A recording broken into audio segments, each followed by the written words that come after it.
हे गाव विक्रीला काढलंय। या गावातली घरे, रस्ते, मंदिर, ग्रामपंचायत कार्यालय, हवा, पाणी सगळं काही विक्रीला आहे। गावात राहणाऱ्या गावकऱ्यांनीच हे गाव स्वतः विक्रीला काढलंय। एखाद्या आईने आपलंच बाळ विक्रीला काढावं अशीच काहीशी ही जाहिरात आहे। यासाठी वाटलं की कारण की शासनाच्या जे योजना आहेत तर त्या शासनाच्या जे योजना आहेत त्या परिपूर्ण नियमाप्रमाणे राबवले जात नाहीत। त्याच्यात अनियमितता, भ्रष्टाचार हे निष्पन्न होतो।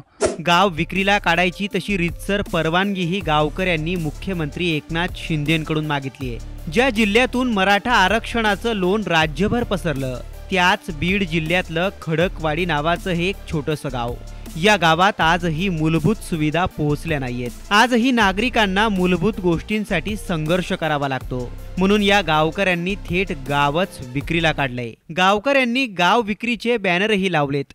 त्यात त्यांनी लिहिलंय की माननीय मुख्यमंत्री एकनाथ शिंदे साहेब, सप्रेम नमस्कार। आपण राज्याला दिलेल्या अनेक महत्त्वाकांक्षी योजना घेऊन महाराष्ट्र राज्य सध्या विकासाच्या वाटचालीकडे आहे। मात्र पाटोदा तालुक्यातील खडकवाडी हे गाव विकासापासून कोसो दूर आहे। गावात आलेल्या सर्व विकासाच्या योजना कागदोपत्रीच राबवल्या गेल्या असून सर्व निधी परस्पर उचलण्यात आला आहे। अनेक वेळा संबंधित प्रशासनाला तक्रार देऊन देखील कसलीच कारवाई झाली नाही। गावात मूलभूत सोयी सुविधांचा अद्याप अभाव आहे। त्यामुळे आमचे गाव विकणे आहे।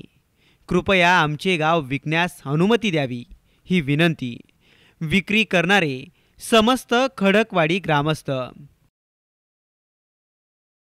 भ्रष्टाचार, अनियमितता, मूलभूत सुविधांचा अभाव यांसारख्या अनेक कारणांमुळे गावकऱ्यांनी हा निर्णय घेतला आहे।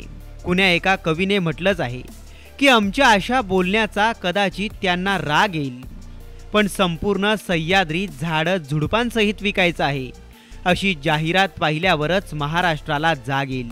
गावकऱ्यांनी उद्विग्नतेने घेतलेला हा गाव विक्रीचा निर्णय काळजाचा पाजर फोडणार आहे।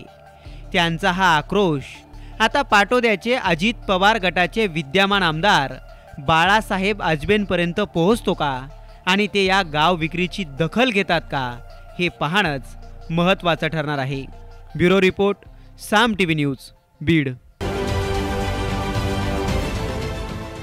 देश विदेशातील प्रत्येक घडामोडींचे लाईव्ह अपडेट मिळवण्यासाठी आता साम टीव्हीच्या सर्व सोशल मीडिया प्लॅटफॉर्मला लाईक, फॉलो आणि सबस्क्राईब करा।